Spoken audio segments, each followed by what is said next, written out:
Halloween ou Allô, mon âme?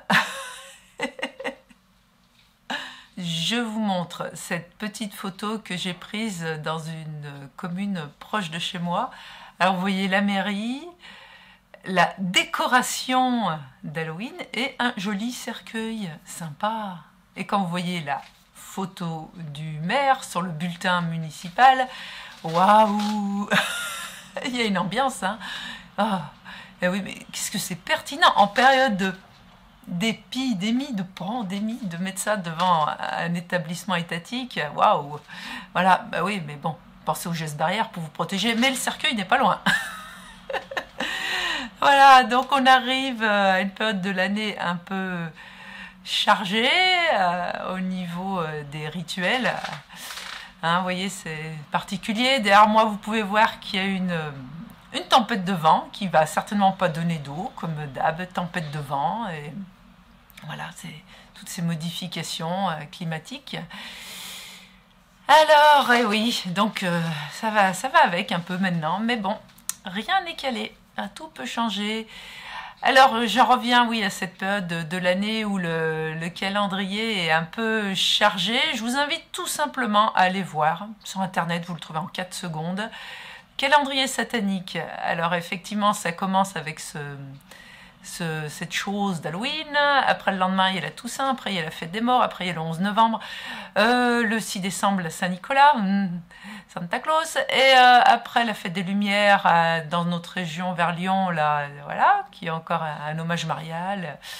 Truc pas mal. Il y a quoi? Il y a le fameux Thanksgiving pour les Américains.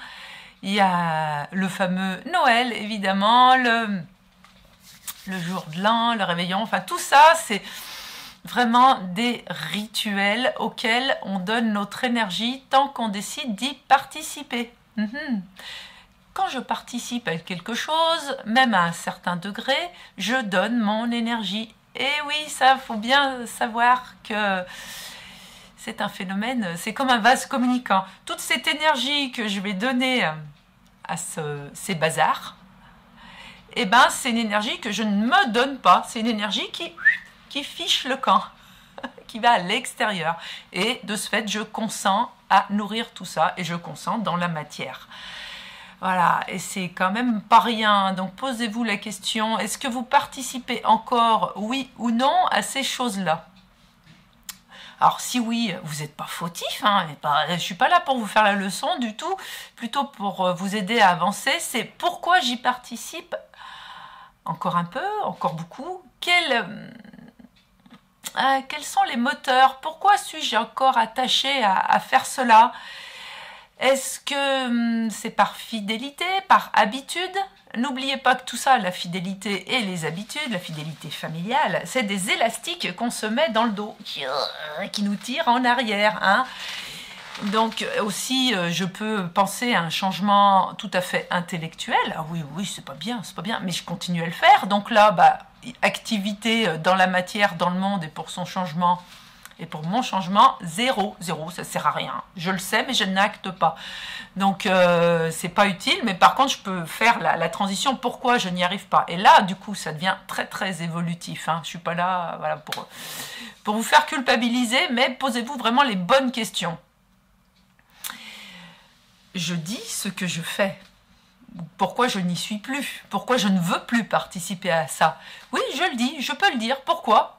Dans une version adaptée, quand même pas à l'idée de choquer, mais en disant moi je ne consens plus à donner de l'énergie à ça, je ne consens plus à participer, je sais que c'est faux et que ça ne va pas dans le bon sens pour l'humain. Donc je peux oser dire ce que je fais et j'ai envie de vous faire une petite suggestion. Arrêtez d'avoir honte d'être conscient. Arrêtez d'avoir honte d'être conscient. Oui.